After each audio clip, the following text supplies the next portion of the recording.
کہ مسلمانوں کے جتنے بھی فرقے جماعتیں اور گروہ ہیں ان میں سے سارے آج کی رات کی خصوصیت کو تسلیم کرتے ہیں سوائے اہل حدیث حضرات کے۔ وہ کہتے ہیں کہ آج کی رات کوئی خصوصیت نہیں، عام راتوں کی طرح رات ہے۔ ہمارے علماء سورہ دخان کی آیت نمبر 1، 2 اور 3 ان کے سامنے تلاوت کرتے ہیں، جو ابھی میں نے آپ کے سامنے تلاوت کی ہے۔ وہ کہتے ہیں کہ یہ ترجمہ ٹھیک ہے کہیں، لیکن ان سے مراد شب برات نہیں، ان سے مراد شب قدر ہے، کیونکہ شب قدر کے اندر اللہ تعالیٰ نے قرآن نازل کیا، اور ایک اور صورت بھی بتا رہی ہے اِنَّا أَنزَلْنَاهُ فِي لَيْلَةِ الْقَدْرِ، ہم نے اس قرآن کو لیلۃ القدر میں نازل کیا۔ تو وہاں پہ اس رات کو لیلۃ القدر کہا، اسی رات کو اس سورہ دخان میں لیلہ مبارکہ کہا۔ تو وہ کہتے ہیں بھی احمد تم یہ بات کرتے ہو، رات وہی ہے، یہ سورہ دخان کی جو آیت تم پڑھتے ہو نا اس رات کے حوالے سے، یہ اس رات کے حوالے سے نہیں ہے، یہ اسی رات کے حوالے سے ہے جس رات کے لیے سورہ قدر نازل ہوئی، اِنَّا أَنزَلْنَاهُ فی لیلۃ القدر۔ اب یہ جو سورہ دخان کی آیت نمبر 1، 2 اور 3 میں نے آپ کی خدمت میں تلاوت کرنے کی سعادت حاصل کی، جب تمام مفسرین کو دیکھا، بغیر جانبداری سے دیکھا، تو زیادہ تر مفسرین کا رجحان یہ ہے کہ اس سے مراد شب قدر ہے، رمضان المبارک والی جو رات ہے۔ بعض مفسرین کا قول ہے کہ اس سے مراد شعبان کی 15ویں شب ہے۔ امام ابو جعفر محمد بن جریر طبری متوفہ 310 ہجری، حضرت قتادہ رضی اللہ تعالیٰ عنہ اس آیت کی تفسیر میں بیان کرتے ہیں۔ وہ فرماتے ہیں، اب اس آیت کی تفسیر حضرت قتادہ سے کس نے بیان کی؟ امام ابو جعفر محمد بن جریر طبری، جن کو عام طور پر مشہور جو ہیں امام جریر یا امام طبری کے نام سے مشہور ہے، میں سارا نام لیتا ہوں ان کا۔ امام ابو جعفر محمد بن جریر طبری رحمت اللہ تعالیٰ علیہ 310 ہجری میں ان کی وفات ہے، یعنی 12 صدیاں ان کو ہو گئی ہیں۔ وہ حضرت قتادہ رضی اللہ تعالیٰ عنہ کی تفسیر اس آیت طیبہ کے تحت بیان کرتے ہیں۔ وہ فرماتے ہیں، بات یہ ہے کہ اس آیت میں فرمایا کہ اِنَّا أَنزَلْنَاهُ فِي لَيْلَةٍ مُبَارَكَةٍ، ہم نے اس قرآن کو لیلہ مبارکہ میں نازل کیا۔ وہ فرماتے ہیں کہ صحف ابراہیمی جو ہیں وہ پہلی رمضان المبارک کو نازل ہوئے، تورات 6 رمضان کو نازل ہوئی، زبور 16 رمضان کو نازل ہوئی، انجیل 18 رمضان کو نازل ہوئی، اور قرآن پاک 24 رمضان المبارک کو نازل ہوا۔ نیز قتادہ نے کہا کہ لیلہ مبارکہ سے مراد لیلۃ القدر ہے۔ جامع البیان حدیث کا نمبر ہے 23,999۔ اب یہ ہے ان کی تفسیر۔ دوسرے مفسرین نے کہا کہ اس سے مراد 15ویں شعبان کی رات ہے۔ ان میں سے حضرت علامہ ابوالحسن علی بن محمد الماوردی، جن کو عام مشہور، جن کا نام مفسرین میں یا علماء پڑھے لکھے جو ہیں وہ علامہ الماوردی کے نام سے ان کو جانتے ہیں، یہ متوفہ ہیں 450 ہجری۔ یہ فرماتے ہیں کہ دونوں روایتیں موجود ہیں، دونوں روایتوں کا یہ ذکر کرتے ہیں، اور ایک روایت علامہ الحسین بن مسعود البغوی الشافی متوفہ 516 ہجری، یعنی ان کو بھی تقریباً 10 صدیاں ہو گئی ہیں۔ یہ لکھتے ہیں کہ شعبان کی 15ویں شب یہ ہے اِنَّا أَنزَلْنَاهُ فِي لَيْلَةٍ مُبَارَكَةٍ، اس سے مراد شعبان کی 15ویں شب ہے۔ یہ کہاں پہ لکھا ہے؟ معالم التنزیل جلد نمبر 4 صفحہ نمبر 172۔ اب یہ 2 قول میں نے آپ کی خدمت میں پیش کیے۔ حضرت اکرمہ بیان کرتے ہیں کہ نبی رحمت صلی اللہ تعالیٰ علیہ وآلہ وسلم کی ایک حدیث پاک ہے کہ حضور نے فرمایا ایک شعبان سے دوسرے شعبان تک زندگی منقطع ہو جاتی ہے۔ اب اس حدیث میں حضور نے شعبان کا لفظ بولا، ایک شعبان سے دوسرے شعبان تک زندگی منقطع ہو جاتی ہے، حتیٰ کہ ایک شخص نکاح کرتا ہے، اس کے ہاں بچہ پیدا ہوتا ہے اور اس کا نام مردوں میں لکھ دیا جاتا ہے۔ یہ تفسیر ابن کثیر ہے، جلد نمبر 4 ہے، صفحہ نمبر 149 ہے۔ اسی طرح لیلۃ مبارکۃ سے مراد نصف شعبان کی رات ہے۔ اس کے بارے میں حضرت امام ابن جریر متوفہ 310 ہجری اپنی سند کے ساتھ روایت کرتے ہیں کہ حضرت اکرمہ اس آیت کی تفسیر میں بیان کرتے ہیں کہ یہ رات شب نصف شعبان کی شب ہے، اس میں 1 سال کے معاملات پختہ کر دیے جاتے ہیں، زندوں کا نام مردوں میں لکھ دیا جاتا ہے، اور حج کرنے والوں کا نام بھی اس رات کو لکھ دیا جاتا ہے۔ پس اس میں کوئی زیادتی ہوگی نہ کمی ہوگی۔ جامع البیان حدیث کا نمبر ہے 24008، تفسیر امام ابن ابی حاتم جلد نمبر 10 صفحہ نمبر 3287، اور یہ حدیث پاک درج ہے کنز العمال جلد نمبر 12 صفحہ نمبر 314، اور حدیث کا نمبر ہے 42780، اور یہی حدیث پاک شعب الایمان حدیث کا نمبر ہے 3839۔ اب 2 روایتیں ہوگی۔ تیسری روایت حضرت عبداللہ ابن عباس جو حضور کے چچا کے بیٹے ہیں، جن کو حضور نے فرمایا یہ حبر امت ہے، قرآن کا علم بڑے اچھے طریقے سے یہ جانتا ہے۔ حضرت عبداللہ ابن عباس سے پوچھا گیا، آپ نے فرمایا ایک آدمی لوگوں کے درمیان چل رہا ہوتا ہے حالانکہ وہ مردوں میں اٹھایا ہوا ہوتا ہے۔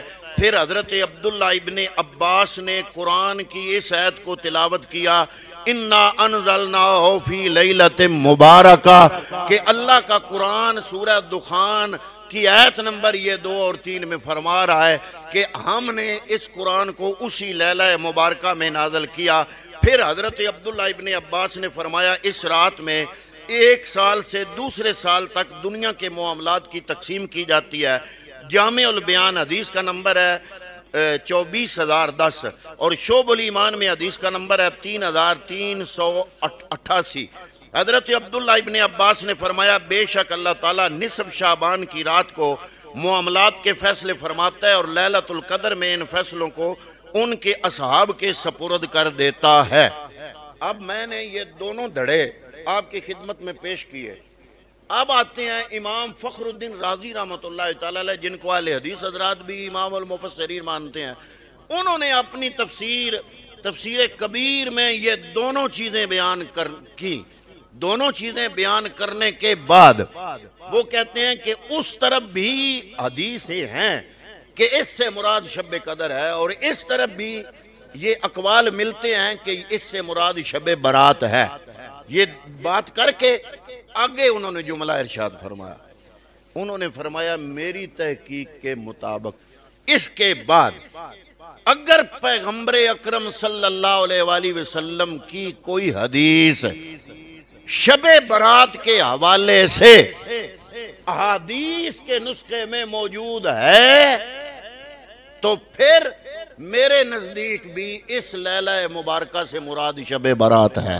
اب یہ تحقیقات بھی امام فخر الدین رازی نے پیش کی اور یہ والی بھی کی۔ دونوں دھڑوں کی باتیں کرنے کے بعد امام فخر الدین رازی رحمۃ اللہ تعالی علیہ تفسیر کبیر میں ارشاد فرماتے ہیں، اب یہاں اس تحقیق تک پہنچائے گی ہمیں حضور کی کوئی ایسی حدیث جو حضور نے شب برات کے حوالے سے بیان فرمائی ہے۔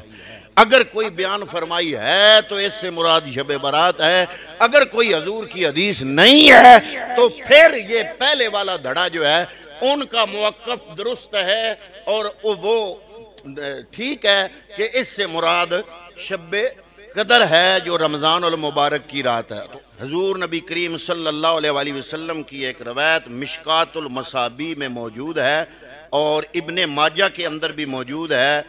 فرمایا مولا کائنات مولا علی المرتضیٰ نے ان علی رضی اللہ تعالی عنہ، مولا علی فرماتے ہیں قال قال رسول اللہ صلی اللہ علیہ وآلہ وسلم اذا کانت لیلۃ النصف من شعبان،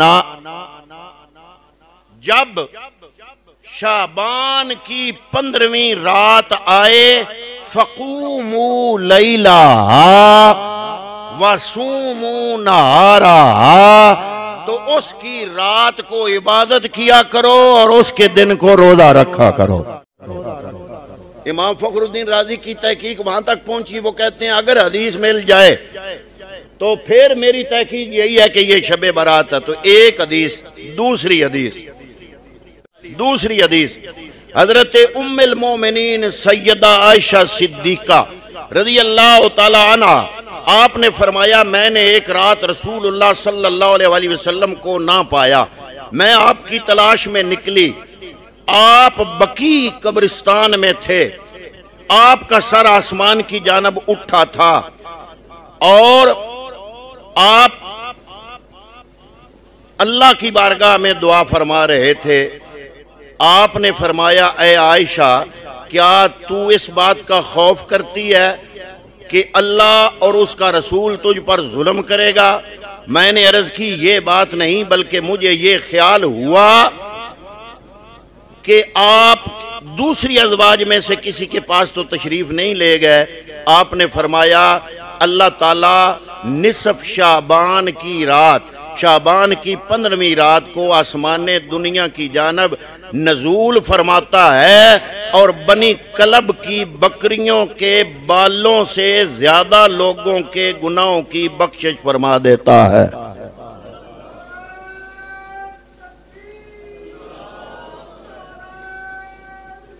اب یہ حدیث پاک واضح مل گئی۔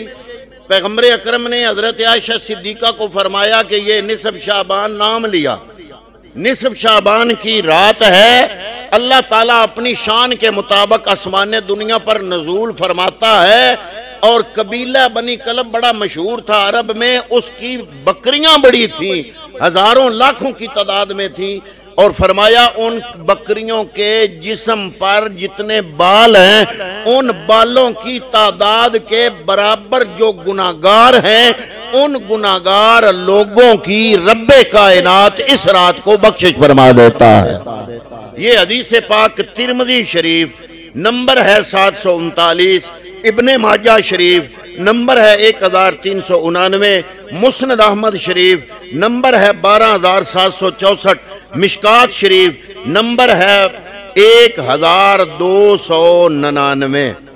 اس کے بعد حضرت علی المرتضی شیر خدا رضی اللہ تعالیٰ عنہ آپ سے روایت فرمایا کہ اللہ تعالیٰ اس شب میں لیلۃ نصف شعبان، اس شب میں غروب آفتاب کے وقت آسمان دنیا کی طرف نزول اجلال فرماتا ہے کہ ہے کوئی مغفرت چاہنے والا کہ میں اس کی مغفرت کروں، ہے کوئی روزی مانگنے والا کہ میں اس کو روزی دوں، ہے کوئی گرفتار بلا فلاں فلاں مصیبت میں گرفتار کہ میں اس کو عافیت دوں، ہے کوئی ایسا اور ایسا اور ایسا، یعنی ایسے ایسے صدائیں لگتی رہتی ہیں حتیٰ کہ صبح ہو جاتی ہے۔ یہ حدیث پاک بھی ابن ماجہ میں موجود ہے۔ اور اس کے بعد اگلی بات جو بڑی ضروری ہے وہ یہ ہے کہ امام ترمذی رحمۃ اللہ تعالیٰ علیہ آج کے نہیں ہیں، تقریباً 12-13 صدیاں ہو گئی ہیں ان کو۔ جب آپ نے ترمذی شریف لکھی، ترمذی شریف کا ایک باب اس کا نام ہی یہ ہے، باب ما جاء فی نصف شعبان، 15 شعبان کے حوالے سے جو احکام آئے اس احکام کے حوالے سے باب کا نام رکھ دیا۔ امام ترمذی نے باب کا نام ہی شب برات نصف شعبان کے حوالے سے رکھا۔ اس کے بعد امام ابن ماجہ رحمت اللہ تعالی علیہ کہتے ہیں، امام ابن ماجہ نے سنن ابن ماجہ میں باقاعدہ شعبان کی 15ویں رات شب برات کی فضیلت، باب ما جاء فی لیلۃ نصف من شعبان، یہ امام ابن ماجہ نے ابن ماجہ شریف میں یہ باقاعدہ باب باندھا۔ اس کے بعد شب برات کے اندر اللہ رب العالمین نے یہ جو فیہا یفرق کل امر حکیم فرمایا، اس بارے میں فرماتے ہیں حضرت ابو اسحاق نے عبداللہ ابن عباس سے پوچھا کہ اللہ تعالیٰ یہ کس رات کو حکمت کے کام جو ہے وہ تقسیم فرماتے ہیں، تو انہوں نے فرمایا کہ یہ رات نصف شعبان کی رات ہے۔ اس کے بعد میں یہ کہتا ہوں کہ ہمارے پاس اور کوئی چیز نہ بھی ہوتی تو ہمیں غوث اعظم شیخ عبد القادر جیلانی کا فرمان کافی تھا۔ حضور غوث اعظم شیخ عبد القادر جیلانی نے غنیۃ الطالبین میں باقاعدہ شب برات کے نام سے باب باندھ کے اس کے فضائل کو بیان کیا، اور اس میں جو عبادات کرنی چاہیے، جو ذکر اذکار کرنے چاہیے، ان کو آپ نے بیان فرمایا۔ اس کے بعد حضرت عبداللہ ابن عباس رضی اللہ تعالیٰ عنہ کے آزاد کردہ غلام حضرت اکرمہ نے یہ ایت فیہا یفرق کل امر حکیم کی تفسیر میں یہ فرمایا کہ نصف شعبان کی رات میں اللہ تعالیٰ آئندہ سال کے تمام امور کا انتظام فرما دیتا ہے، بعض زندوں کو مردوں کی فہرست میں لکھ دیتا ہے اور بیت اللہ کے حاجیوں کے نام بھی لکھ دیتا ہے، پھر اس میں کمی بیشی نہیں ہوتی۔ حضرت عطا بن یسار رضی اللہ تعالیٰ عنہ سے مروی ہے کہ نصف شعبان کی رات میں تمام سال کے امور پیش ہو جاتے ہیں۔ کچھ لوگ سفر کو جاتے ہیں اور ان کا نام زندوں سے نکال کر مردوں میں لکھ دیا جاتا ہے، کوئی نکاح کرتا ہے حالانکہ وہ بھی زندوں کی فہرست سے نکال کر مردوں کی فہرست میں شامل کر دیا جاتا ہے۔ عبداللہ ابن عباس کی اس روایت کو بیان کس نے کیا؟ غوث سمدانی، قطب ربانی، شباز لامکانی، حضرت شیخ عبد القادر جیلانی رضی اللہ تعالیٰ عنہ نے غنیۃ الطالبین کے اندر بیان فرمایا۔ اس کے بعد ہمارے اسلاف میں سے امام غزالی کا نام کچھ چھوٹا نہیں ہے۔ حضرت امام غزالی رحمۃ اللہ تعالیٰ علیہ نے بھی اس رات کو خصوصی فضیلت کے باقاعدہ باب کا نام باندھا کہ اس رات کی فضیلت اور اس کے تحت احادیث طیبات کو آپ نے بیان فرمایا۔ تو ان تمام چیزوں سے کیا پتہ چلا کہ امام فخر الدین رازی رحمۃ اللہ تعالیٰ علیہ نے دونوں دھڑوں کو بیان کرنے کے بعد جو شرط رکھی وہ ایک تھی، وہ فرماتے ہیں کہ اگر حدیث نہ ہو تو پھر یہ پہلے والا دھڑا ٹھیک ہے کہ اس رات سے مراد شب قدر رمضان والی ہے، اور اگر حضور کی ایک حدیث بھی مل جائے تو پھر اس سے مراد کیا ہے؟ اس سے مراد فیہا یفرق کل امر حکیم، اس سے مراد کیا ہے؟ نصف شعبان کی رات ہے۔ اس کے بعد حضرت ابو موسیٰ اشعری رضی اللہ تعالیٰ عنہ آپ فرماتے ہیں بے شک اللہ تعالیٰ حضور نبی کریم نے ارشاد فرمایا اس رات کے حوالے سے کہ اللہ رب العالمین 15ویں شب کو متوجہ ہوتا ہے اور تمام مخلوق کو بخش دیتا ہے سوائے کینہ پرور کے اور سوائے مشرک کے۔ دو بندوں کی بخشش اس رات بھی اپنے آپ نہیں ہوتی۔ مشرک اگر خود توبہ کرے گا، آوزاری کرے گا تو ہوگی، وگرنہ نہیں ہوگی۔ ایک مشرک کی توبہ بخشش نہیں ہوتی، مغفرت نہیں ہوتی اس رات، اور دوسرا وہ بندہ جو لڑتا ہے کسی مسلمان بھائی سے اور اس کا بغض دل میں رکھتا ہے، صلح نہیں کرتا، صلح کی طرف آتا نہیں، دل میں نفرت رکھتا ہے کسی مسلمان بھائی کی بلا وجہ، تو فرمایا اس بندے کی بھی اس رات کو بخشش نہیں ہوتی۔ ہاں البتہ اپنے اس کام سے توبہ کر لے تو پھر ٹھیک ہے، اگر توبہ نہ کرے گا تو اس رات کو بھی اس کی بخشش نہیں ہوگی۔ امام بہقی رحمۃ اللہ تعالیٰ علیہ نے بھی جو ہے نا کثرت مغفرت کے حوالے سے کافی احادیث طیبات اس رات کے حوالے سے درج فرمائی ہیں۔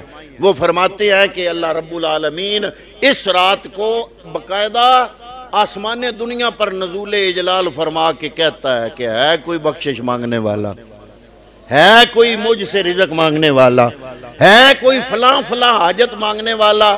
گویا رب کائنات جو دینے والا ہے وہ خود گناہگاروں کے دروازے پہ دستک دے کے دینے کے لیے آ جاتا ہے۔